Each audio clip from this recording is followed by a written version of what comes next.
While Europe found itself locked in a civilizational struggle against itself, with the League of the Storm-Crossed driving back the satanic armies and Parthia trying to huddle in and survive the coming years by any means necessary, history beyond Europe continued apace. Indeed, to the east, the struggle of the Scythians against the Mongols continued, and in the coming years, the untold years of stalemate would finally break, but this was not yet that time. Now a mighty neighbor of Europe, mighty Parthia, which had been watching these events unfold, readied itself to take full advantage of the developments at hand. Shah Shahrukh Rahman Meghalid had inherited an empire which was grand indeed, a dominant partner in much Mediterranean trade, with date palms which shook off their fruit by the pound, and gleaming mosques from the mountains of Iran to the shores of the Nile.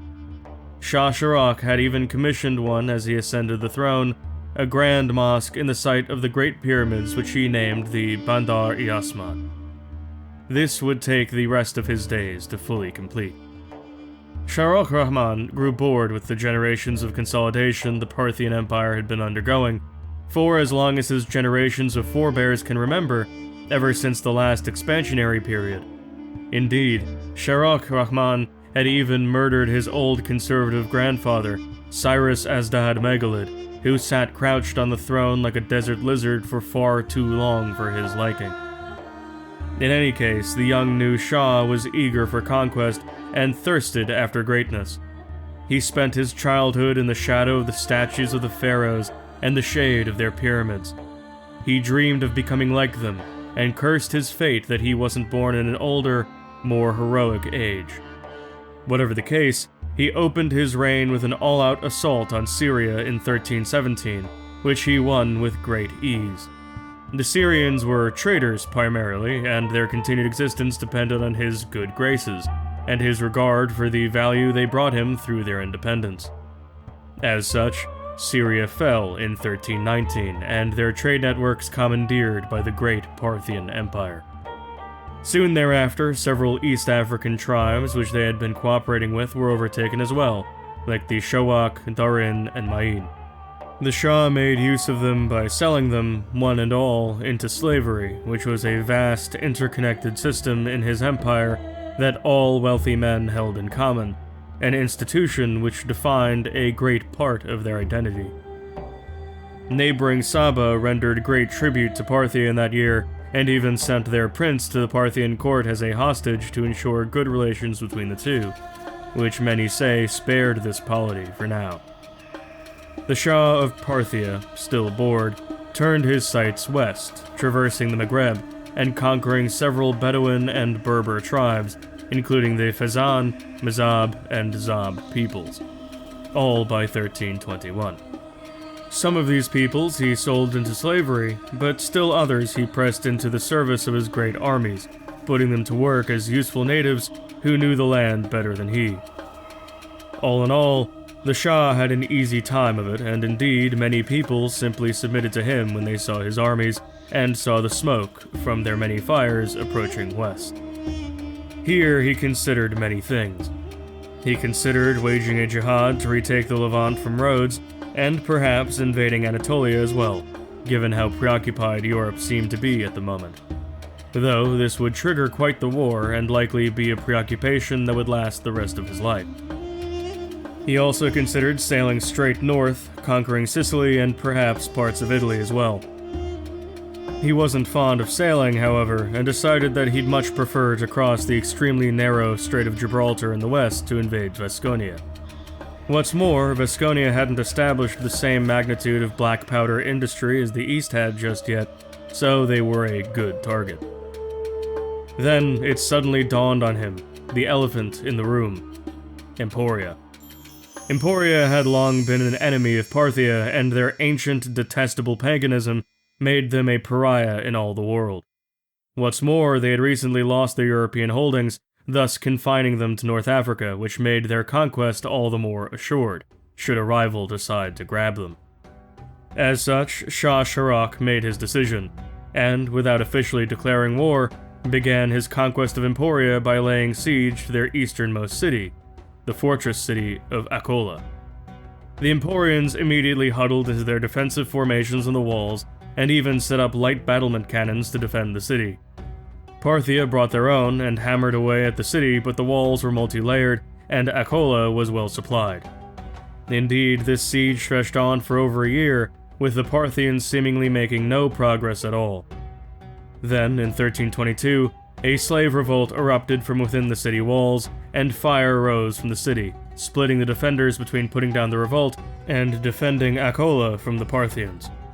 Eventually, Parthia was able to scale the walls, and the defense broke as Parthian men swarmed into the city, and thousands of slaves spilled out of it, many running aimlessly into the desert, while others hailed the Parthians as heroes.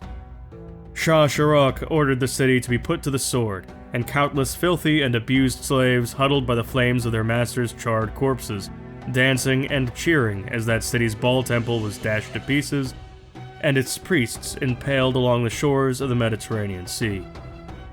Emporia was panicked as soon as the siege began, with Sufet Gizgo Milkaramid rising to the title just as he felt he was doomed to rule over a dying realm. As soon as Akola fell, slave revolts became frequent and common, as they stormed the houses of their masters to brutalize them and tear their flesh off in strips, right before the mercenary armies of Gizgo would storm the area and carry them off to be burned alive as offerings to Baal. Gizgo thought long and hard about how he would survive the random and capricious advance of the Shah, who, it was understood, was driven to this course of action primarily by aristocratic boredom. So, first, he tried to bribe him, sending 3 so-called treasure elephants to the Shah's encampment in Akola, laden down with gold, incense, and virgins. At first, the Shah was pleased, and considered making the Emporians a pitiful tributary, but his attitude soon soured when he inspected these virgins. Indeed, out of the roughly 65 virgins there, while most were women and girls aged 13 to 19, he found 20 boys among their ranks. This was customary to the Emporians, who thought it best not to assume the preferences of those to whom they sent their gifts. Shah Sharukh Rahman flew into a rage. He stormed out of his tent, ordered a large pit be dug, filled with charcoals, and then tossed in all the virgins, all the emissaries, and even the gold and silver, burning them in one great pit, then sending one of the treasure elephants back west, laden with dry, charred bones. From 1322 to the beginning of 1323, Parthia raced west, defeating many armies and taking many cities. Sufet Gizgo watched as his realm crumbled, and panicked beneath the watchful gaze of his wrathful and bloodthirsty god, whom he was undoubtedly failing. As such, with the Parthians practically already at the gates, in late 1323 he sent the priests of Baal out into that great city for which the empire was named, guarded by mercenaries from across the known world, including Bedouins, Berbers, Pyrians, and even several Mongols. These men had a simple command: to save the realm, go out into the city and take hold of every firstborn son, and bring him to the temple for sacrifice. Then take every slave, and bring them to the temple for sacrifice.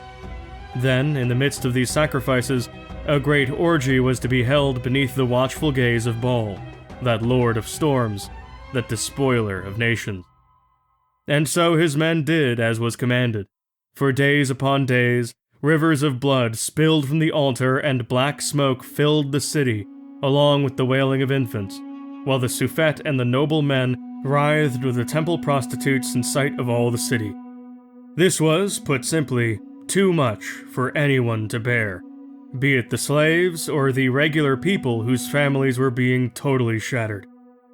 As such, by the time the armies of the Shah arrived to the city of Emporia by the end of 1323, he saw a city in flames, subject to the greatest slave revolt the city had ever seen, its gates broken open, and the head of Gizgo on a spike. As Shah Sharukh Rahman Meghalid strolled into the city with his men, he was met with cheers and palm fronds, hailed as their great savior. He was handed the horned crown of Emporia, sticky with blood and filth, which he cast into the gutter, to even greater applause and glory. As such, Emporia finally fell, and the worship of the horned god was outlawed. The great temple was destroyed, and on its site a mosque was erected, which would be called the Masjid-e-Bahram, which would be tiled in fine turquoise and fly a red flag from its dome with the word victory displayed upon it. No doubt this was a great victory for the Parthian Empire, which now stretched out to the Atlantic Ocean, but Shah Sharaq was, nonetheless, disappointed. He looked forward to the siege of Emporia. He looked forward to dashing the city to pieces and sacking it with his armies. But instead, he found it broken open before him, his work already done, the fun already over. As such, while the city was being rebuilt, Shah Sharaq looked across the Strait of Gibraltar to a land that was sure to give him the kind of fight he wanted: Vasconia.